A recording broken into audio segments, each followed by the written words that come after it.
No one expected to cry tonight, but Kendrick did something that left 55,000 people sobbing in silence. Amsterdam had no idea what was coming. The lights dimmed. The bass hit. The Grand National Tour had already delivered some of the most unforgettable performances of Kendrick Lamar's life, but what happened at Johan Cruijff Arena shattered every expectation. We're talking about fans clutching each other in tears, grown men breaking down in disbelief, and even Kendrick himself pausing mid-set, visibly emotional. The reason? A moment so raw, so real, that the entire stadium fell into complete silence, followed by a wave of heartbreak, nostalgia, and truth. From surprise appearances to haunting visuals, to a gut-wrenching speech that no one saw coming, Amsterdam witnessed something the world needs to see.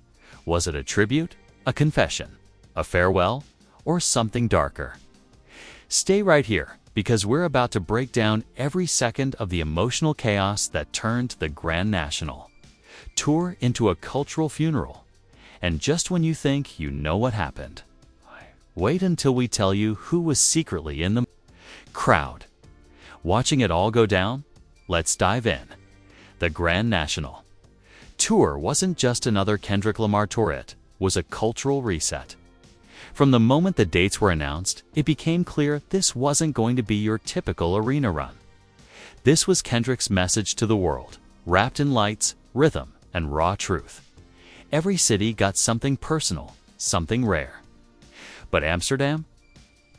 Amsterdam got something else entirely. This wasn't Kendrick's first time in Europe, and certainly not his first performance in the Netherlands. But this time felt different. The build-up was intense. Months before the show, whispers started flying. This show would be career-defining, once in a lifetime, the one that changes everything. Fans flooded forums, Reddit threads blew up, and ticket resale prices skyrocketed. Kendrick wasn't just bringing a show, he was bringing a reckoning. Let's rewind just a bit. Kendrick's Grand National Tour was built off the legacy of his first GNX project, a project that already had people shook from the moment it dropped. The themes were deep: freedom, loss, generational trauma, power, betrayal. It wasn't just music, it was medicine. And the visuals, unmatched. Every city got something tailored: custom visuals, altered set lists, secret cameos, but none of that compared to what was waiting in Amsterdam.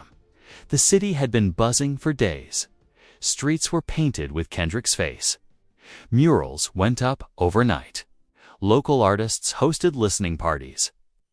Even Amsterdam's mayor made a statement about the impact of art and activism coming together in the city's heart.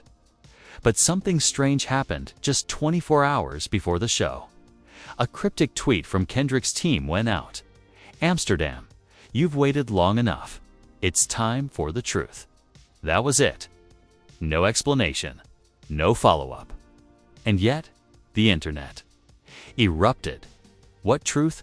Is Kendrick dropping a documentary live? Is this his last show? Something's about to go down in Amsterdam? And fans weren't just coming from Holland. People flew in from Paris, Berlin, London, even South Africa, and the US, just to witness whatever this truth was supposed to be. But there's another layer to this story, because behind the stage, something emotional was brewing. Kendrick had recently been spotted in deep conversation backstage with Whitney Alford, the mother of his children. Their relationship had always been private, sometimes too private, but over the past few months, fans noticed tension.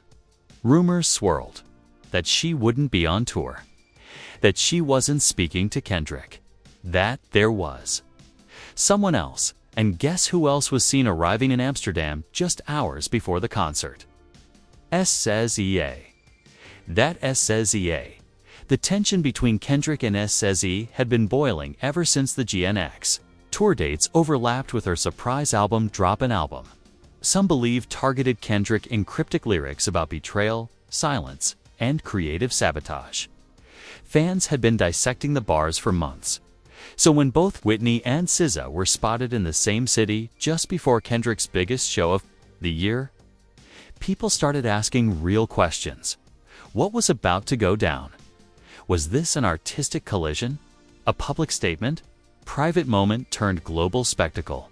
Backstage crew reportedly said Kendrick was more silent than usual.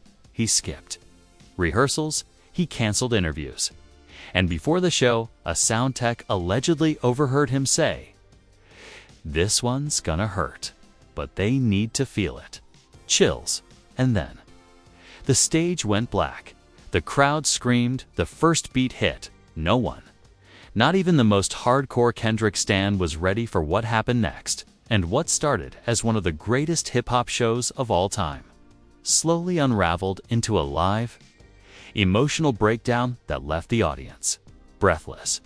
But here's where it really gets wild. The moment that brought everyone to tears wasn't even in the original set list. Ready for the madness. As the first beat of N95's dropped, the crowd erupted. The opening visuals were nothing short of cinematic giant LED screens showing a black and white reel of Kendrick walking through fire. A city burning behind him, barefoot, surrounded by masked children holding mirrors. Symbolic, haunting. He started rapping, but his energy was off. Not weak now. Never that. Kendrick Lamar doesn't do weak. Something about his performance was too intense. His eyes were locked, his movements sharp, borderline erratic. He didn't smile. He didn't interact. He was a man on a mission, and then it happened. Right before transitioning into Father Time, Kendrick cut the music. The lights dimmed, the crowd murmured. Everyone thought it was a sound issue. But then, he spoke. "If I don't say this now, I'll carry it forever." What?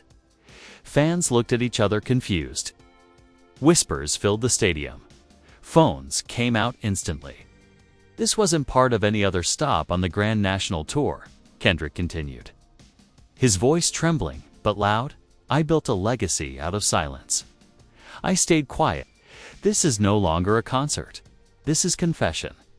If you came here for hits, leave. If you came here for truth, stay." Boom.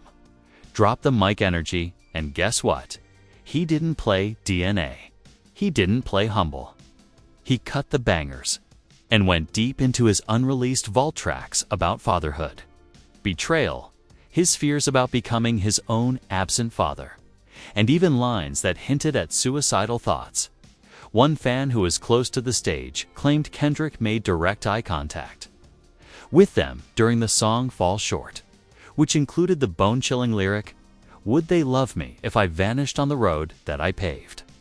Chills. The performance now felt more like a public breakdown than a show.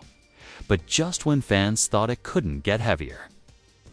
Guess who was watching all of this quietly from the VIP balcony, sunglasses on, sipping champagne? SZA. Yat. And it was about to get messier than anyone imagined.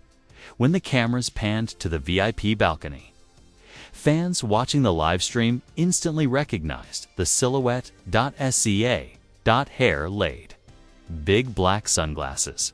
Burgundy leather trench coat. Calm, collected. Almost smug. She leaned over the balcony edge like she was watching a movie, and maybe she was. Because what Kendrick just did on stage, that wasn't just a performance. That was vulnerability. Weaponized. But here's where it gets crazy. Just as the emotional intensity reached its peak and Kendrick bowed his head after the soul-crushing Fall Short, the lights suddenly cut out. Boom! Total blackout. People screamed. Phones shot up. Security scrambled, and then a single spotlight hit the opposite side of the stage. Someone was standing there. It was SZA. What? A tease wasn't planned. This wasn't rehearsed. Kendrick's team didn't approve this. This was an ambush. The crowd was silent. Kendrick looked up, confused, stunned even. He mouthed something like, "What the hell?" off mic, and then SZA grabbed a mic. "You speak your truth, Kendrick," she said, "but I'm done letting your silence erase mine." Boom. The arena exploded. SCA walked down stage like she owned it, fire in her eyes. The screens behind her lit up with a pre-made video of tweets, song lyrics, and grainy images of her and Kendrick in studios, backstage, even at dinner. This wasn't just a moment. It was a reveal, and then she said it. He wasn't just losing Whitney, he was also losing me. Because Kendrick Lamar doesn't know how to love people who see through him. Gasps. People didn't know whether to scream or cry.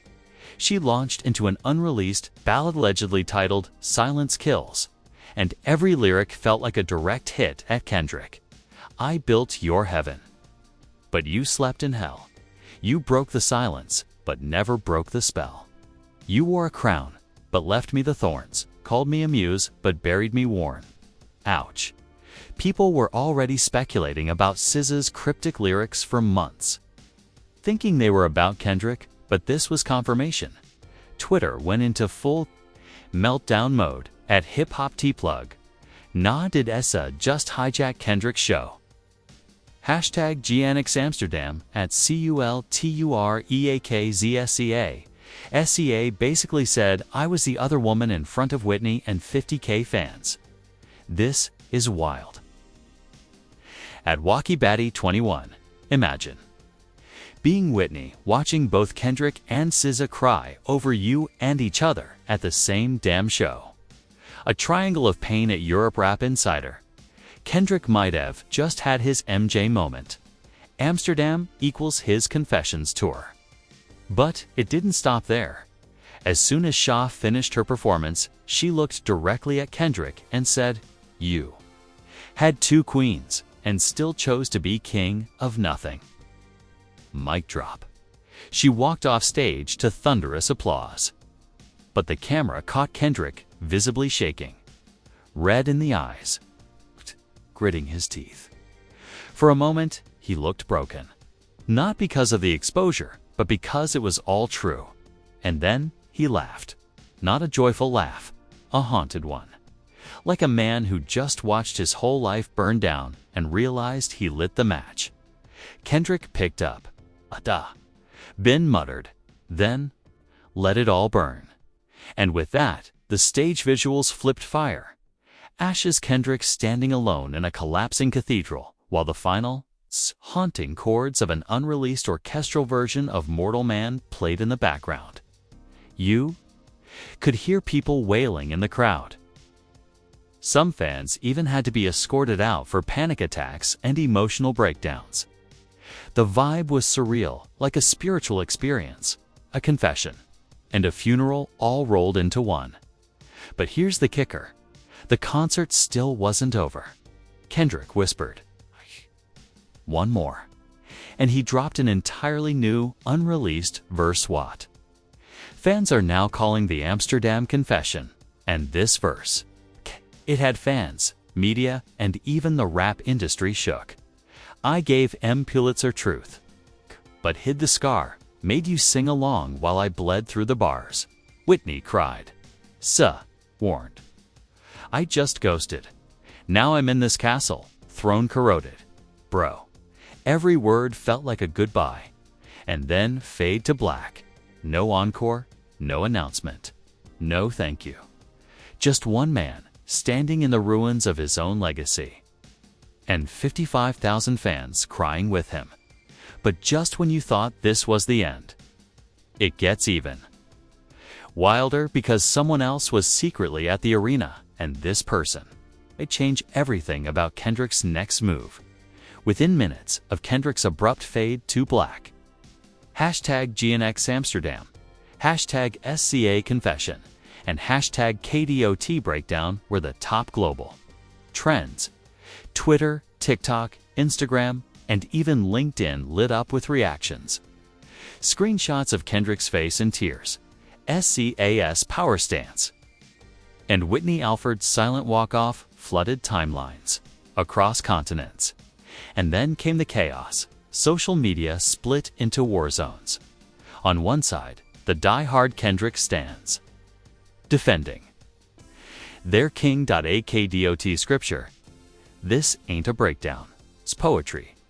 Real art, he gave us his soul tonight. Y'all can't cancel that.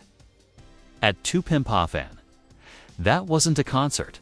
That was Kendrick sacrificing his ego in front of the world. No one else in the game is brave enough to do that. On the other side, it's heartbroken fans, outraged SZA supporters, and the Whitney Alford Army at SCA for President. SCA walking on stage unannounced to air her pain in front of Kendrick and Whitney was the most savage, legendary, healing thing I've ever seen. A goddess. At Whitney deserves peace. This man lost both his women because he couldn't stop performing for the world and ignoring home. I'm done supporting him. At Truth Hurts Boutois, Tweenie did. This was spiritual warfare on stage, and Kendrick finally lost. The battle? Even industry insiders weighed in. Charlemagne Tha God said on The Breakfast Club, Kendrick Mitov just pulled the greatest performance art piece of the decade, or exposed the deepest scars a rap. Kendrick went ghost, no tweets, no stories. No press, he vanished. But a single, cryptic message posted by Top Dog Entertainment added fuel to the fire. Grand National wasn't about celebration. It was about revelation. Amsterdam saw the truth. Now, get ready for the fallout. Fallout. What fallout? Is there more unreleased content? Was the entire tour staged to prepare us for Kendrick's next farewell? Or was this only Act 1? Because, baby, the final twist is coming, and it might just change everything we thought we knew about Kendrick Lamar as the world reeled from the emotional roller coaster that was Amsterdam. Theories swirled like wildfire, but deep within the chaos beneath, the tears, the tweets, the betrayal, there was one final thread left to pull. And when fans pulled it, everything unraveled. 3 days after the show, a link began circulating on Reddit posted anonymously under the handle @7thThelWitness. At first, it looked like a dead end. It's just a blank webpage titled The Grand Confession. But when you clicked, a private password-protected video appeared, and the password, it wasn't a word. It was a date, 10.17.09. Hardcore fans immediately recognized it. October 17, 2009, the night Kendrick first met Whitney. The night everything started. Once unlocked, the video opened with a shaky handheld camera view inside a dark hotel room. The voice speaking, Kendrick, not performing, not rapping, just talking. To someone behind the camera, his voice low, heavy. If this gets out, I already lost everything. So what's left to protect? Boom. Then came the truth, the real reason. Kendrick broke down in Amsterdam. The real reason he scrapped the setlist. The reason he called Whitney and let SZA on stage without stopping her. Because Kendrick Lamar isn't just grieving the relationships he destroyed. He's stepping away. For real, in the video he says, I watched Pac get killed by paranoia. I watched Ye get eaten by ego. I watched Nip die for his neighborhood. I can't let the game kill me too. So this is it. I'm leaving. The camera pans down to a notebook. Scribbled inside are lyrics, tour notes, and the words, Last Project, Fall 2025. You heard that right. Kendrick's next album will be his final one. The GNX tour was never meant to be a celebration. It was a goodbye letter, written in beats and blood. But here's the even crazier part. In the same video, Kendrick reveals he's been secretly filming the entire tour from rehearsals to breakdowns for a full-length documentary titled The Silence Between Songs, a raw, unfiltered, soul-bearing journey through fame, fatherhood, failure, and forgiveness. The footage is unreleased. No platforms have it yet. No studios.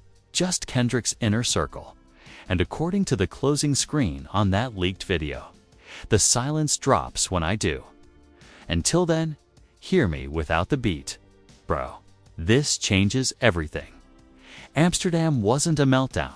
It was an intentional, spiritual reset, and it's just the beginning. Because now, every tour stop is under a microscope. What will happen in Paris? What about London? Will Kendrick disappear mid-tour? Will SCA show up again? Will Whitney speak out? No one knows. And Kendrick still silent, still ghost. But make no mistake, this isn't the end of Kendrick Lamar. It's the beginning of his final message.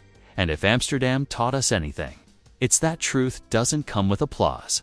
It comes with tears. So now we wait, we listen, we watch. Because the next time Kendrick steps on a stage, it might be the last time anyone sees him that way again.